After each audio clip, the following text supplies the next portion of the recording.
Hey guys, welcome back. So today I brought home this. It is a Ridgid 5700 continuous watt generator powered by a Yamaha engine. And as you can probably see, this generator is in pretty bad shape. It's missing a few things, including the recoil, the better part of the airbox, the wheels, and the feet. But that's kind of the least of this machine's problems. The gas tank, surprisingly, is not rusted out, but the gas in there is some of the worst smelling gas I have ever smelled. But more importantly, this engine is locked up solid. So, I bought this machine just to harvest parts off it, namely the power head and the gas tank and a few other miscellaneous items. But before I go ahead breaking this thing down into bits, I do want to check that engine out a bit closer and make sure that it isn't something stupid before disassembling the whole thing. So let me get you set up in a stand and we'll take a closer look at this engine. You can tell someone was trying to free this engine. One of the fins is freshly broken. They probably put a screwdriver on there and just started banging, hoping that the thing would free up. Anyway, first things first, I'm gonna check the oil.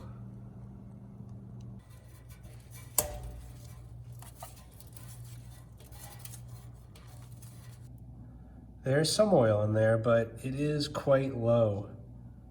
So I'm thinking that this thing actually probably did seize due to lack of lubrication. But anyway, let me pull the spark plug and see what's going on in the cylinder.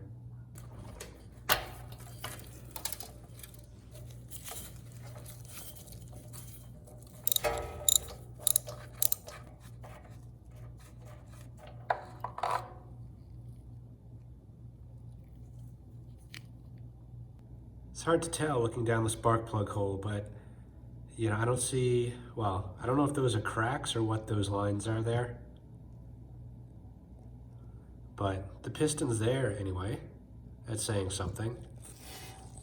So I am gonna zoom you out and put a bunch of PB Blaster in there and let it soak.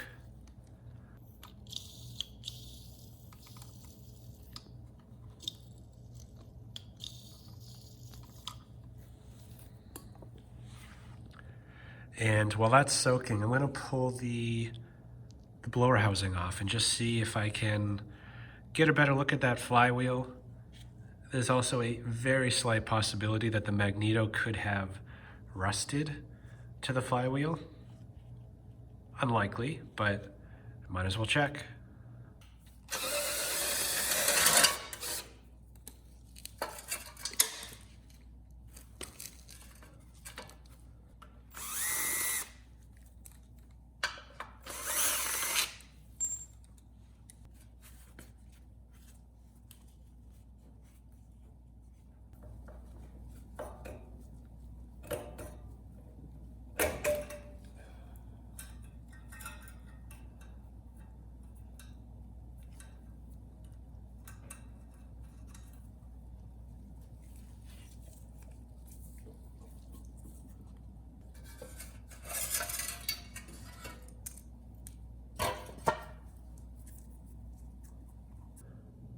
Potentially, that magneto is rusted to the flywheel, so I'm gonna loosen up those bolts, slide that magneto back, and see if there's any difference in the way this thing behaves.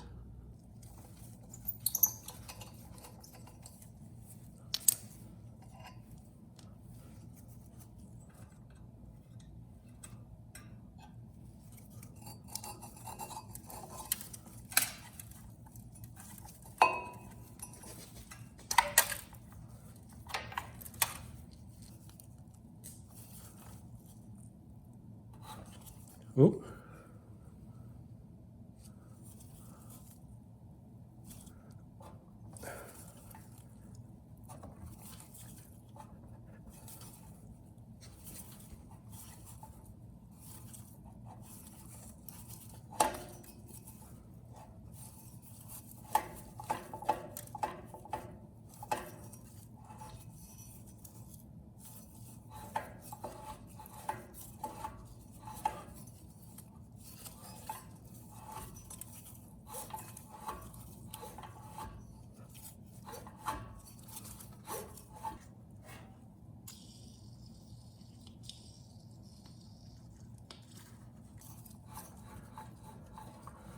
We got some movement.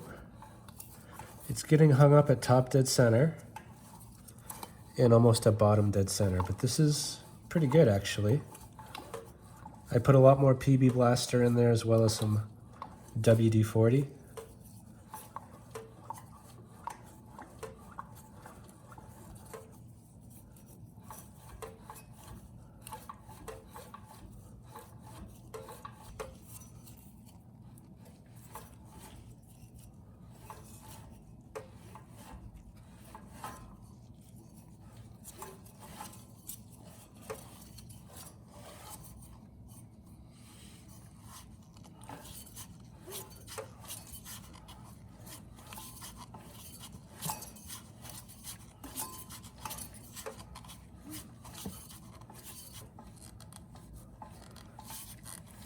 I think I'm gonna spin this with a drill, see if I can free it up.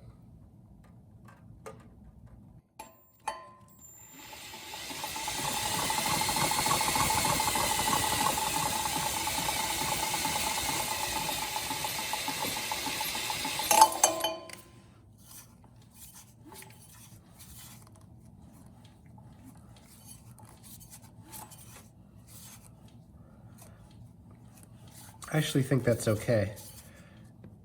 So you gotta figure right after top dead center, it's gonna actuate the valves. So that's probably what that drag is right there. And I think I can hear valve noise. So I'm gonna pop that valve cover off and just make sure.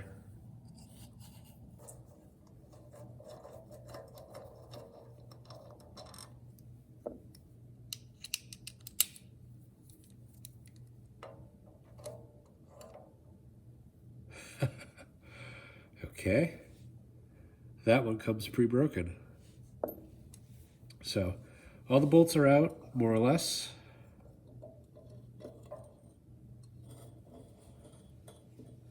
Except for that one. But I'm not gonna worry about that now. That's kind of the least of our problems.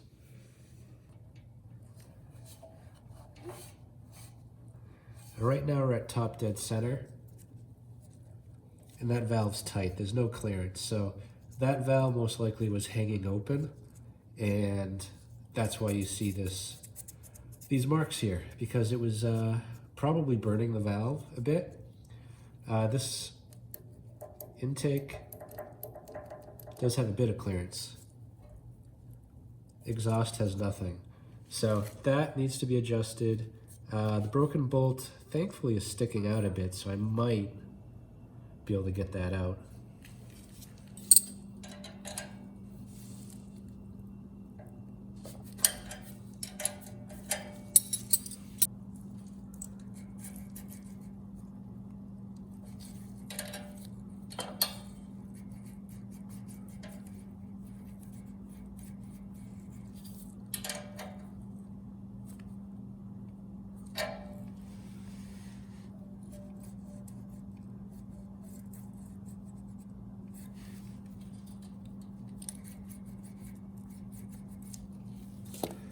Okay, good.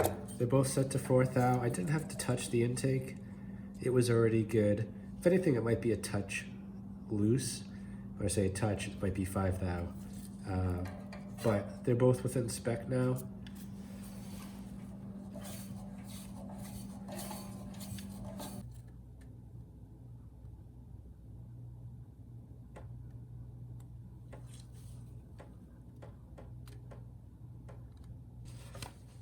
Did not take as much oil as I thought it would. I actually used a giant syringe to put it in. It was 200 cc's of oil to top that off. I gotta double check what that translates into as far as quarts go, but I think that's good news. I'd say that's about 1/3 of a quart I put in, maybe a little less.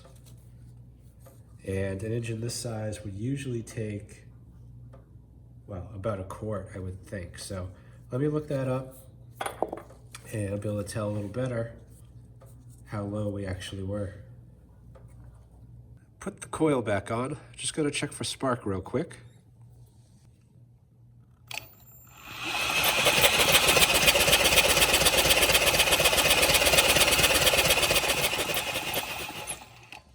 Nice. Got spark. Now let's check for compression.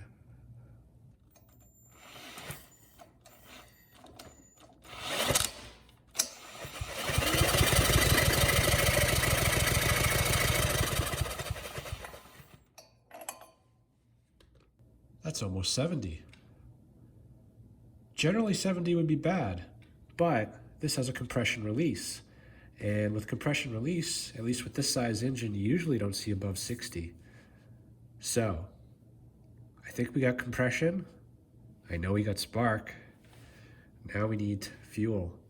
And this carb, I know, is a bit of a mess. So, let's take that off and clean it up.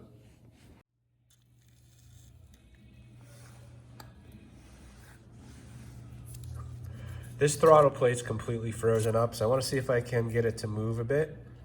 And then I'll try removing those screws and just get the plate out of there and the shaft so I can clean it up.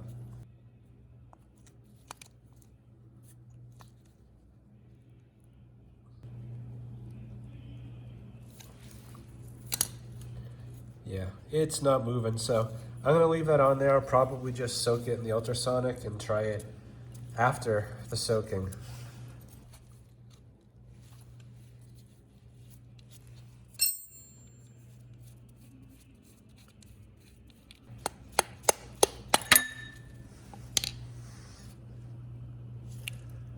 That looks pretty decent. I mean, a little bit of junk in the bottom here, but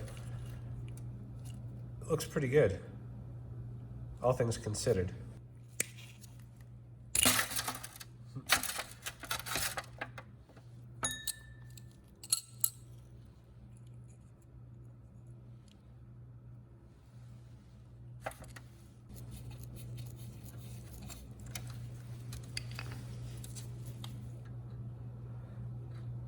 And the main jet looks good. So now I'm just going to pull the pilot jet.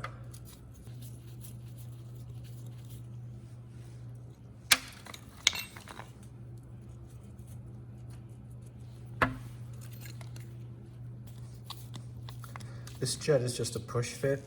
I was turning it just to make kind of free it up. It was kind of seized a bit in there. And I lost my good needle nose. So this is going to be a bit of a struggle. Okay, found the good ones.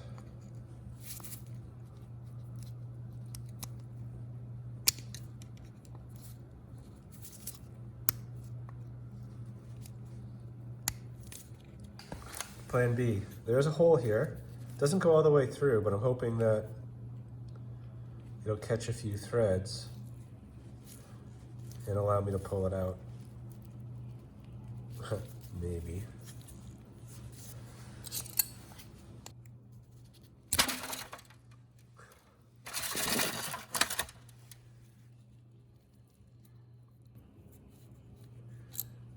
So that put up a bit of a fight.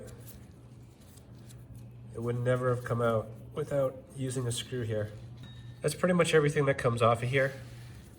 This plate, deal with it after it's been soaking for a while. Hopefully it'll free up.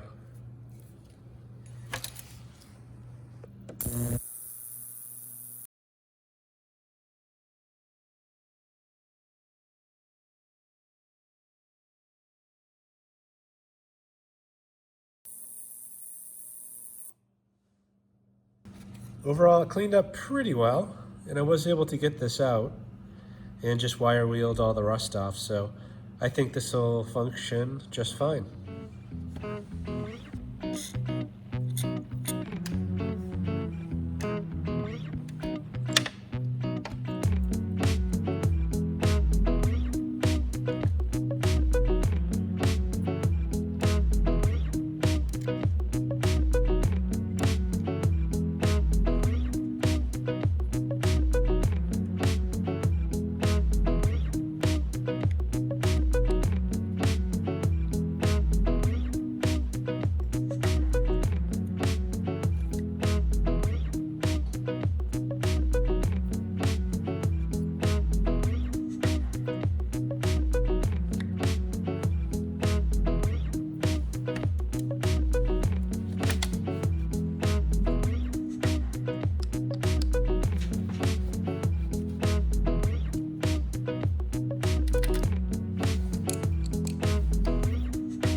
Before putting the carburetor on, I need to put this blower housing back.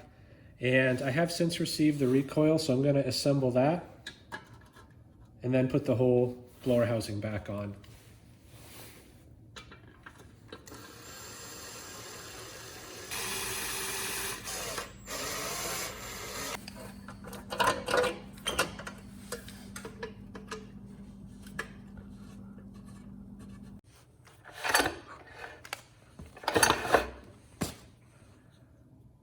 This recoil is not working, and from what I can tell, the dogs are completely missing the cup. You can see that piece of white plastic there? That's one of the dogs, and you can see it's kind of scraping the cup, but it needs to be about an inch further in to engage that cup properly. And I've been having a lot of trouble finding a parts diagram for this engine. I haven't found one yet. I ordered this based on the engine type, MZ300, and I've seen a lot of pictures online with this starter recoil for this generator. So I went back online and searched a little harder, and I did find there is a different recoil on some of the generators that Ridgid put out with the Yamaha engine, and it's a lot shallower. It looks actually more like a Subaru recoil. Unfortunately, I can't find that anywhere. I don't have the part number, so I'm not gonna kill myself right now trying to find that part, because I don't even know that this engine's gonna start and sound good, or that the generator's gonna make power. So for now, I'm just gonna take this back off, and I will just use a rope around the cup to get this thing started.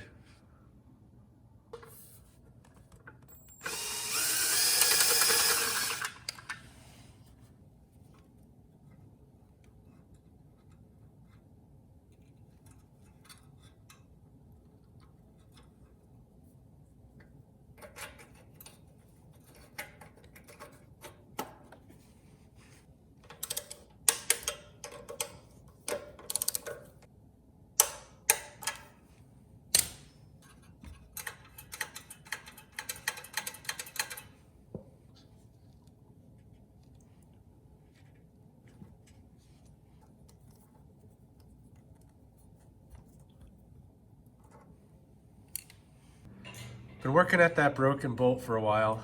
You know, tried vice grips, no joy. A stud remover, no joy. That stud is too small for this tool. Also these bolt extractors, too big for that bolt. And I've even tried hammering a socket onto there, trying to turn it out. No joy for anything. You know, really I think I need a blowtorch and a nut, but I don't have a blowtorch. And, you know, I'm not willing to cut this off and use one of those inserts to twist it out, because most likely that'll snap in there and that'll have hardened steel in there. And if it was any other hole, I could just drill it out and not worry about threads, put a nut in the back. But in this case, we got stuff right behind here, so I can't get a nut back there. So what I'm gonna do is just cut this down and then drill it out and retap it.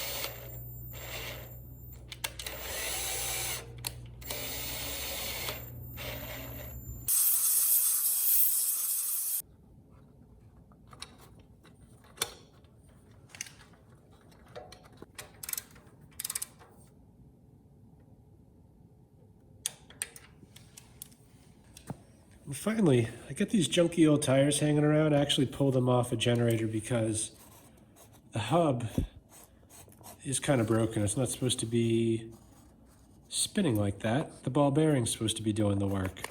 Anyway, it's not a big deal. They're usable for now, and this one doesn't look so hot, but it doesn't matter. We're just testing.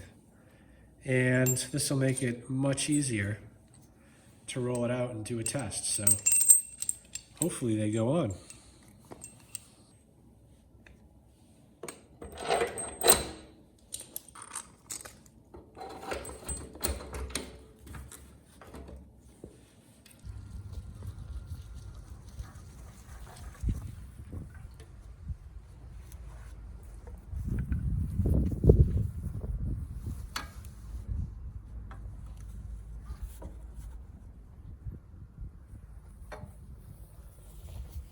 The carb should be empty. I'm just going to spray a little bit of starting fluid in there. I want to see what it sounds like for a few seconds before committing.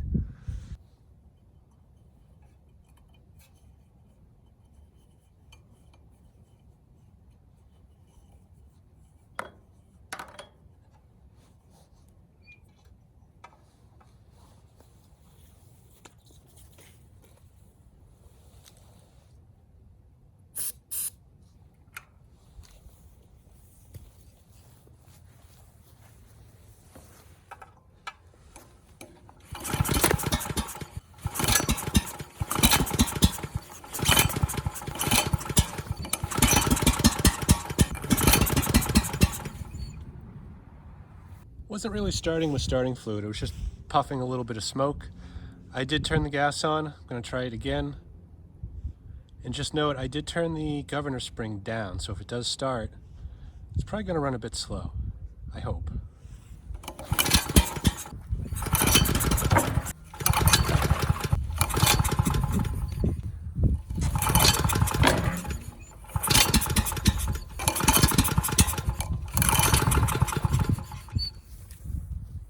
Okay, plan B. Gonna use the drill. What I'm about to do, I do not recommend, especially if you have a drill that has a brake when you let off the trigger. Regardless, it's not very safe. So if you do it, it's at your own risk.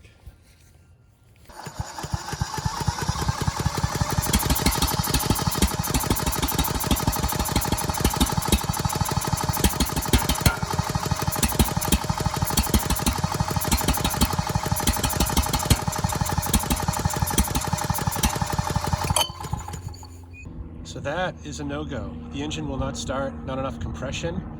I think this engine's probably done, but one last test I'm gonna do. I'm gonna pull that plug, put some oil down the cylinder, some motor oil, and try starting it. If the rings are shot, that should allow it to run for a few seconds.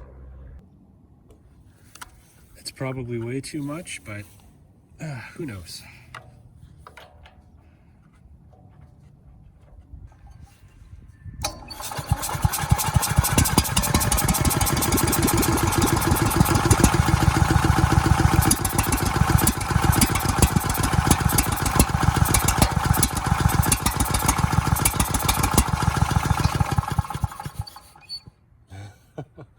I actually blew a smoke ring. As you can see, it's still not starting. So that tells me it's most likely not the rings, it's probably the valves themselves. And judging by the way that exhaust valve looked and how it was adjusted, there was no clearance. And there was a lot of carbon buildup around the rod, or sorry, the valve stem and the seat. So most likely we got a burnt valve and it's letting too much compression out. It is fixable, but you got to figure this machine needs a lot. I didn't pay much for it. It's supposed to be for parts, and you can tell by the date here, it's not that old. It's about 4.5 years old, so this thing looks much older. I'm not really sure what kind of a life it led, but clearly it was not a good one. So, you know, assuming it ran, I actually would have to spend a decent amount of money to get this thing complete. I found the recoil, I found the engine diagram. The recoil alone is $120. The airbox is $50. Wheels are at least $40, and the feet are probably $30. You know, so we're looking at easily another $200, $220 to make this complete. Plus the bad recoil I already bought for 20 bucks, and The generator itself, I did spend $70 on it, so there's really no point in moving forward with getting this to be a viable generator. But with that said, I am going to tear it down. So I am going to start with the head and just take a look at those valves. Maybe it's something stupid like the valves just need to be lapped. But anything more than that, and I think we're going to call it at that point. So I'm going to start breaking this down. I'm going to get the tank off just so we can see better what's going on. Carb needs to come off, blower housing needs to come back off, exhaust, valve cover, and eventually the head.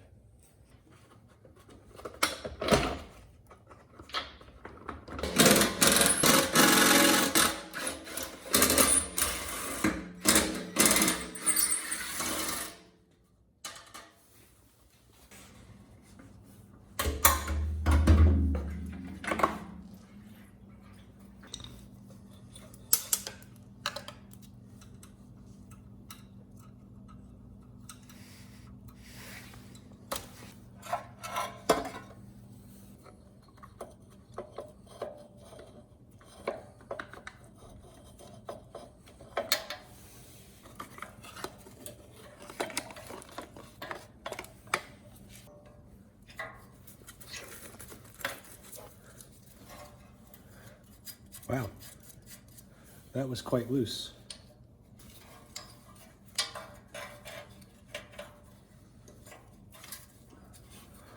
And so is that. Very unusual for exhaust.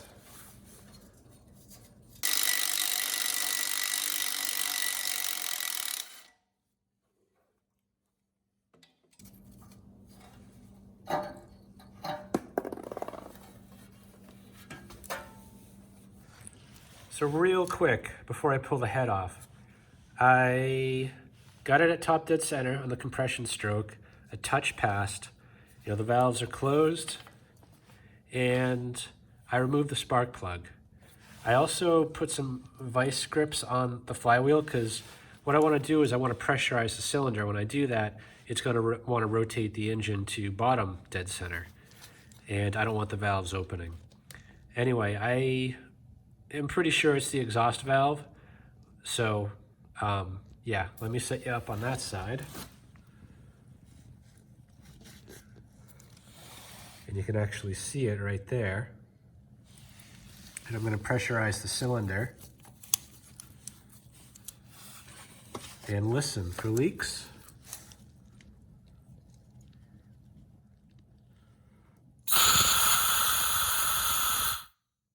Yep, that's a big leak. And you can actually see some of that WD-40 and oil blowing through there when I did that. So that is the problem for sure. Maybe there's something else going on over here, but I didn't really hear much of anything. This one was so loud, I don't think I would have heard it anyway. So we need to deal with that. Let's get this head off.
Doesn't look terrible. So this might be savable.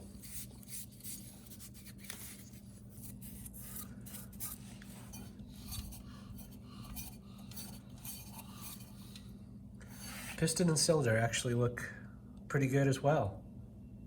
So I give this a chance at coming back.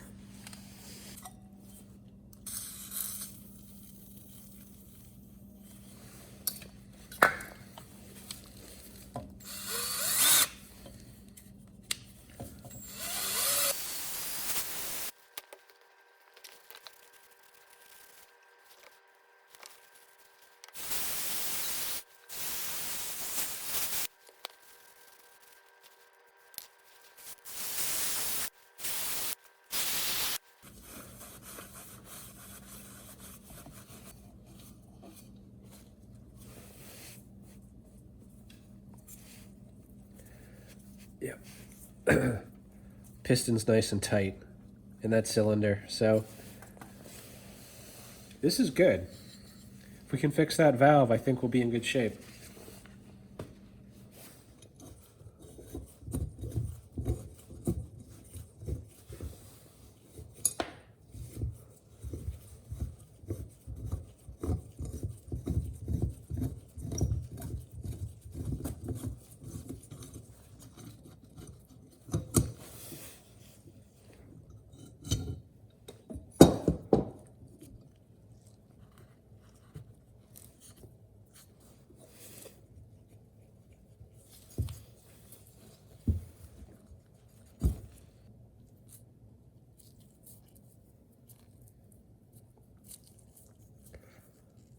Valve doesn't look too bad. A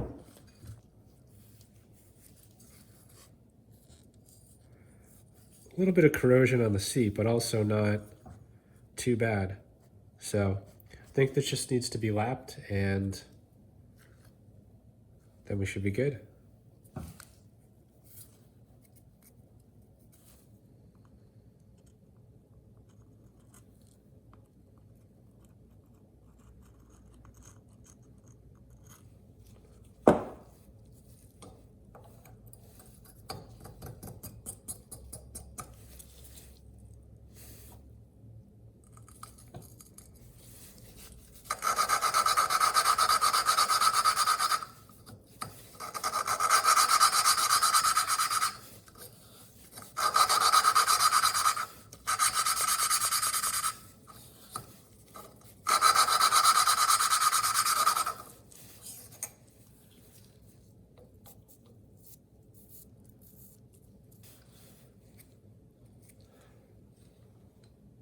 Yeah, the seat maybe could use a little bit more work, but it does look a lot better.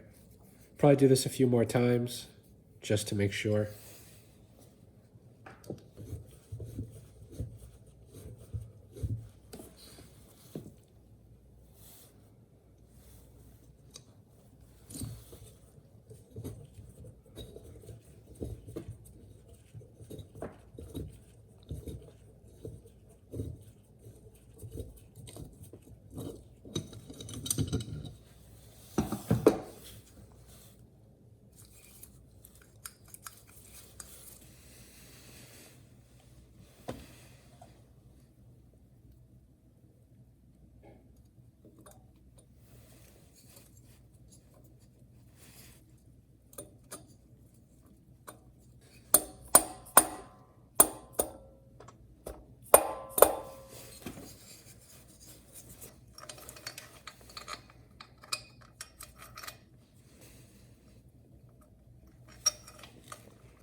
I do not know the torque values for this head, or the pattern for that matter.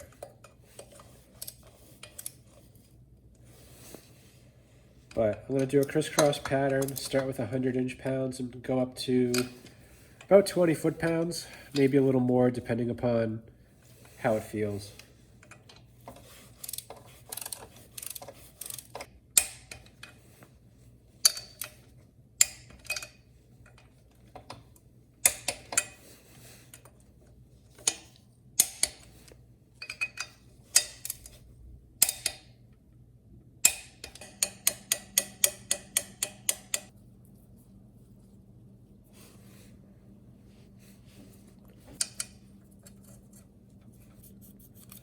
Perfect.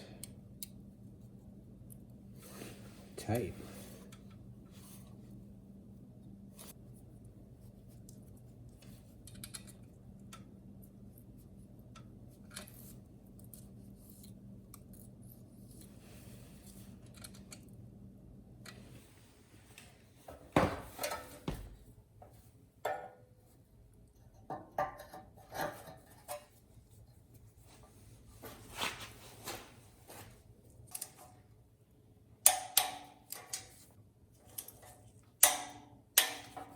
Just got the blower housing and the carburetor left. Gonna leave the tank off for now. I am gonna skip ahead. You've already seen me do that. And I'll see you in a minute outside. So we get the fuel filled up to about there. Just enough to run it, hopefully, for about a minute.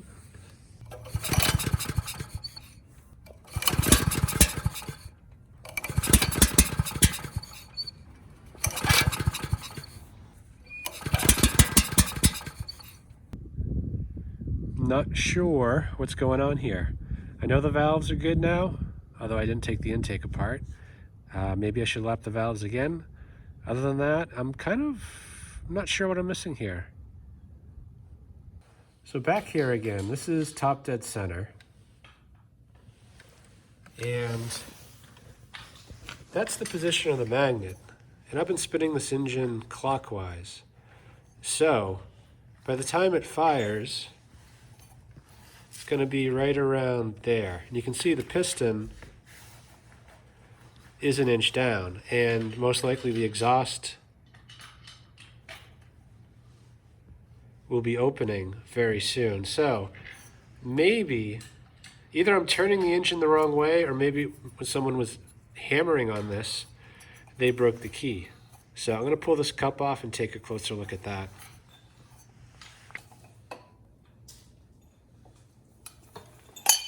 Yeah, that was very loose. Could be a broken flywheel, I hope.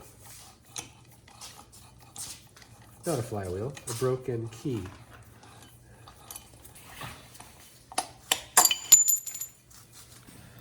Well, I see the key, but I can't tell if it's broken, so I gotta pull this flywheel off.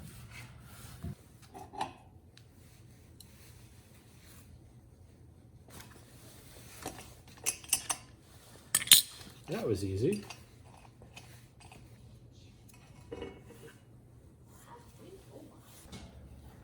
I think that's a broken key.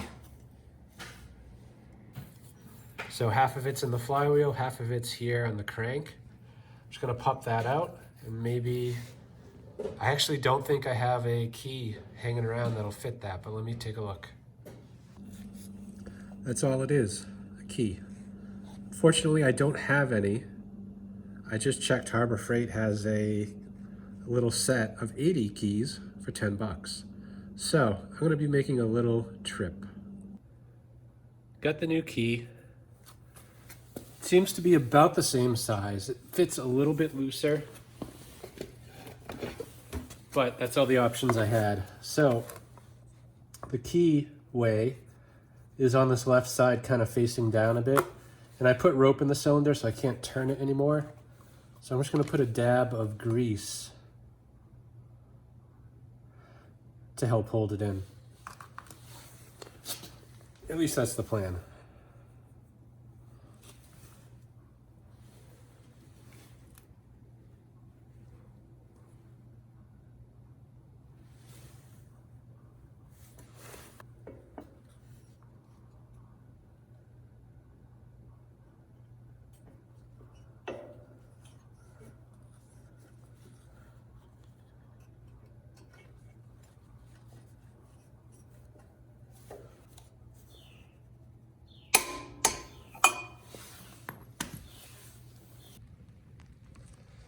As you can probably see, I'm losing light and it's starting to drizzle. So I have just enough time for one test and just enough fuel in that hose for one test. So confidence is high. I think this will start.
the good news is the engine runs, it sounds quite good, but now we don't have power. That was the one reason why I bought this generator, was that it supposedly had a good power head, bad engine. So I'm not sure what's going on with that. I'll just bring it back to the garage, do a few tests on the stator and rotor. I probably should have checked this first, being that it was sold as a bad engine with a good power head. But I got no power out there.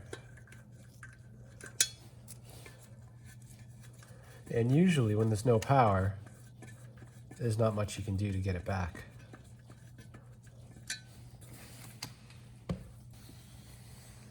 So no red flags. The wire color is actually very good. On the stator, no broken ropes. So let me get a meter out and do a few quick tests. All right, so I don't know what the readings should be on this, but I'd say usually around 0.4. So I'm gonna test the first leg, if it's not too rusty. And we get nothing. And nothing.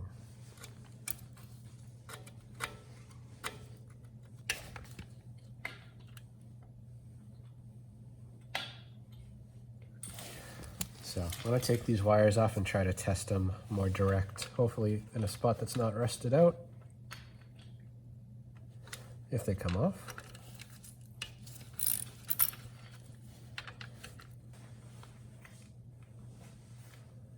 A 0.6 is pretty good. Maybe a little high, but not bad. And the other one,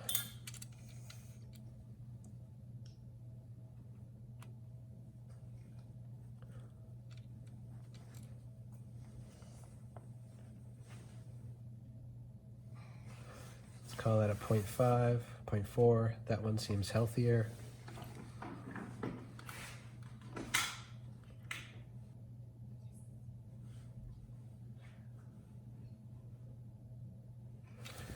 So we're at like 0.5 and 0.6. A little high. I mean, I would expect it to be, well, 0.5, maybe 0.4. So I don't know if that's good or bad. I guess we can check the brushes next.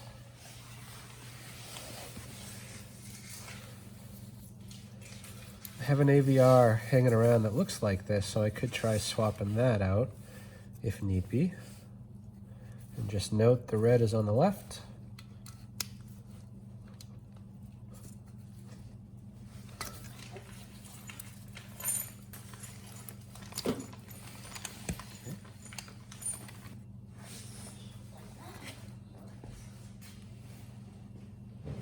Can tell by the brushes, this has seen a fair amount of use. They're worn a bit. They're not worn out, but definitely been used. Just going to test the slip rings, or sorry, the rotor rather, from the slip rings. I expect around 55.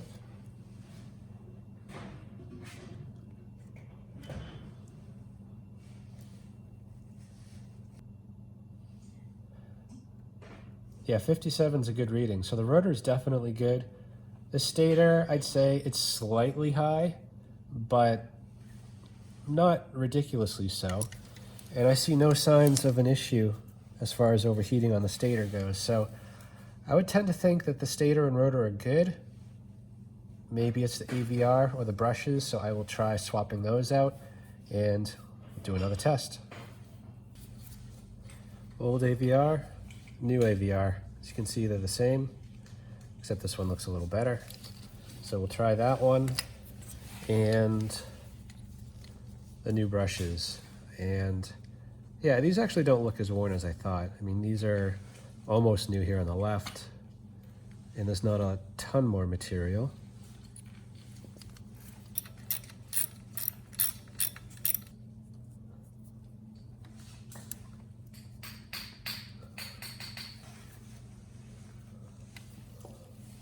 Okay, all the wires are reconnected, new AVR, new brushes. Everything looks pretty good, other than the aluminum corrosion. I did check for continuity of these wires up to the outlets, and they're all good, at least to the 30 amp circuit. The GFCIs are all tripped, so nothing tests good on those GFI outlets, and you can't reset them until there's power. But I did verify that display screen is wired in independently of those GFCIs, so that should at least light up. Regardless, I'm going to put some clips on here and test the voltage directly the next time I start it to see what, if anything, we're getting. If it still doesn't power up, I'll try applying 12 volts to the brushes and see what happens. Okay, it's kind of windy and nasty out. Gonna do a quick test. I'm a little suspicious of the stator. Those ohms are a little high, but when you subtract out the resistance in my meter, brings one of the windings to about 0.5 and the other one to 0.3 or 4, which that's a good reading.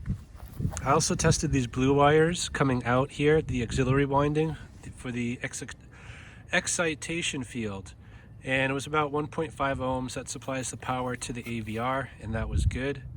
So the AVR should power up and the rotor should power up. I guess we'll find out.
Out of gas.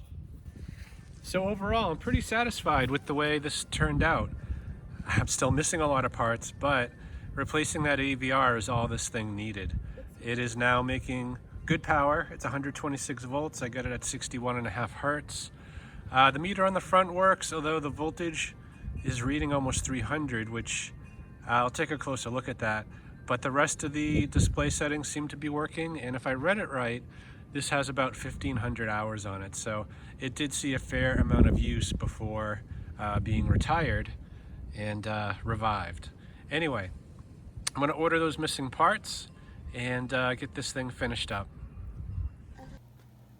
This has been waiting on my shelf for a Yamaha, and this one can definitely use some fresh oil. I've come this far, so I might as well paint the frame, right? I have some paint left over from the last Ridgid I fixed, and this stuff is almost a perfect match. It's just Rust-Oleum, rustic orange. And I've already brushed off all the loose paint, and as you can see, there was quite a bit of loose paint coming off of this machine. So I'm just gonna put some paint on it. I'm not gonna bore you with that, but I'll just turn you back on for the to see the end result. 2 cans of paint later, it's looking pretty good. Not perfect, but much better than it was before.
know it only seems like a few seconds, but it's been 4 weeks. It took about 2 weeks to get this cup, and it is bigger. It's the same diameter, same shaft size. Unfortunately, it's too long. It's the opposite problem. This one's 2.5 inches, and this one's about 4 inches, so I can't use this. So what I ended up doing was sucking it up and just buying the OEM recoil. This was more than the whole generator, so it had better fit.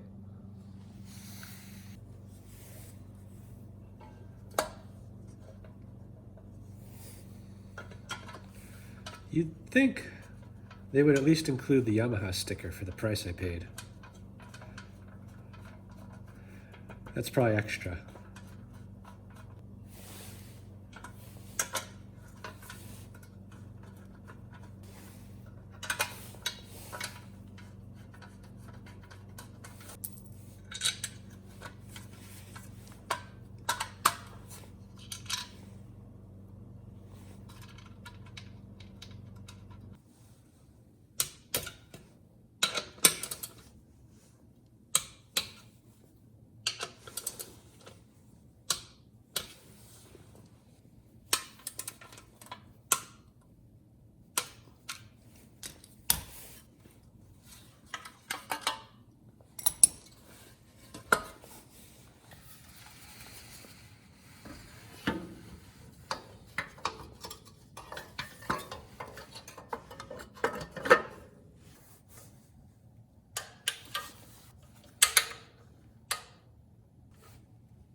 Perfect.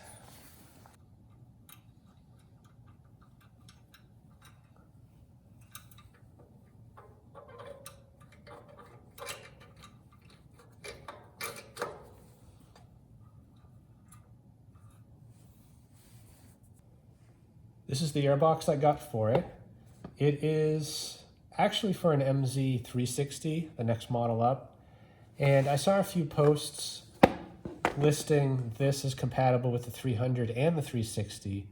And I also saw a few carburetors that were listed as compatible for both the 300 and the 360. So I thought I'd roll the dice again. I got this one, which was just listed for the 360, and it didn't quite fit. The biggest issue is that these posts are a little bit closer together, like maybe a millimeter or two closer together.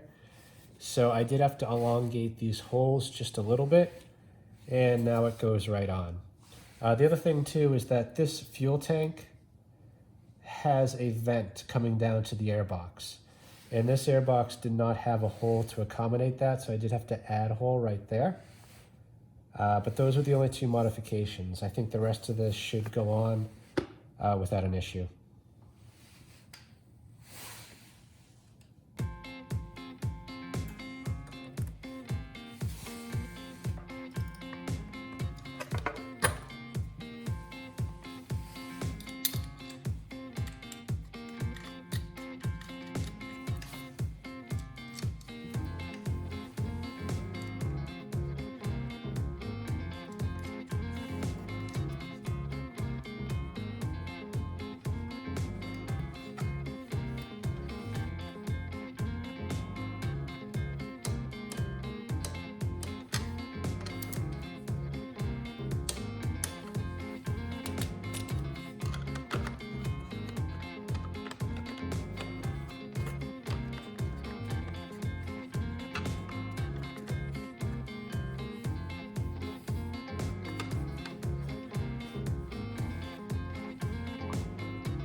It went on pretty well. I'd say this was the biggest problem, just squeezing this bolt in here without twisting and turning it too much.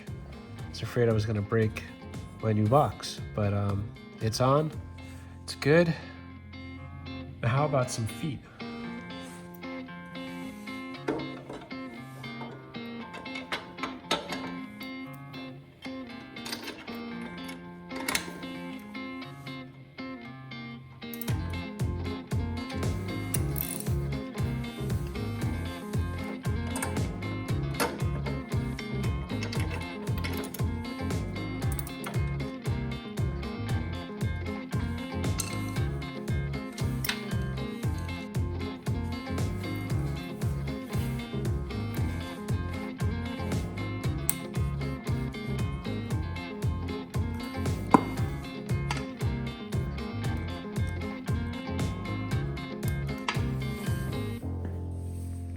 All right, I couldn't help myself.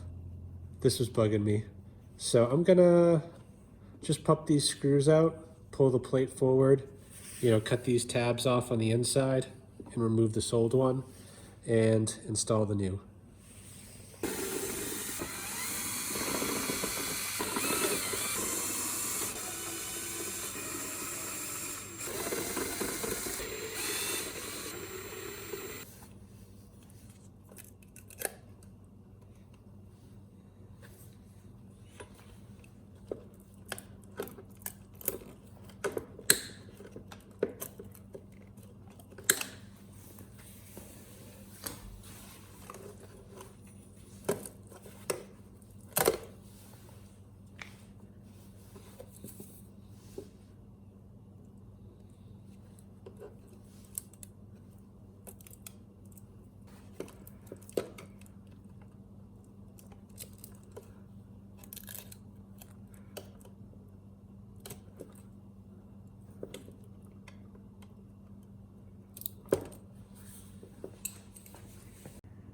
All right, since we're in here, I do want to take a quick look at this board.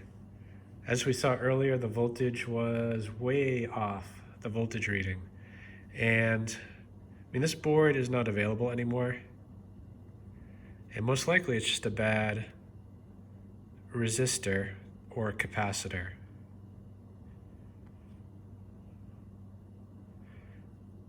I'm not seeing anything obvious. These chips, I don't know if that's corrosion or if it's some sort of a potting material, but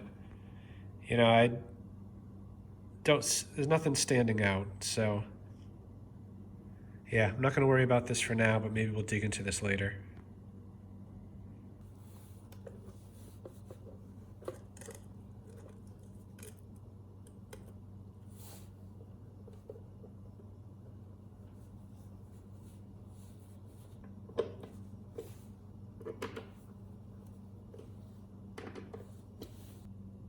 It almost looks like someone cared for this, but not quite. Can't quite hide the neglect. Anyway, it's looking respectable again. It's complete.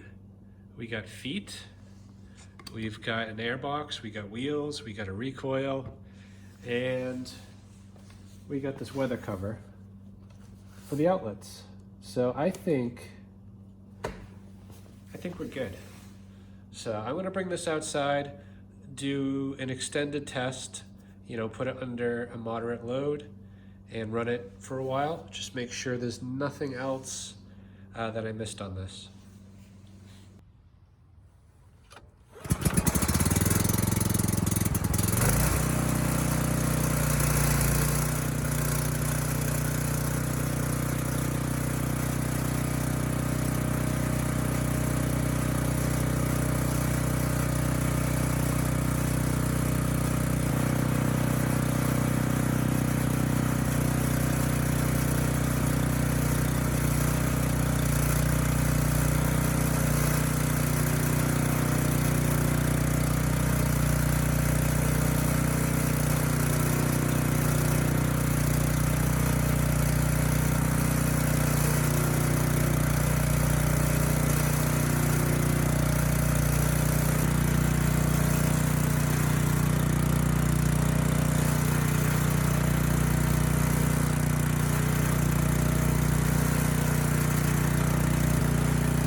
pretty happy with the way this turned out. I bought this as a parts machine, and it is now a viable generator. The one thing I did have to adjust was that heat shield. Apparently I didn't tighten it all the way down, and it was rattling quite a bit when I first started it. Other than that, everything else was good. Power output's good. Engine speed is good. The engine sounds good. The only real thing worth noting is just the power output is a little different. Between the left outlet and the right, you know, the left is around 123, 124, and the right is like 126, 127 for voltage. And that's, I'm sure, due to the difference we saw in the resistance between the two legs. And that's not something we can really fix. It's just, you know, this thing is far from new. It's got 1,500 hours on it, and those outputs are fine. They're acceptable. Anyway, hope this video helps someone. Thanks for watching.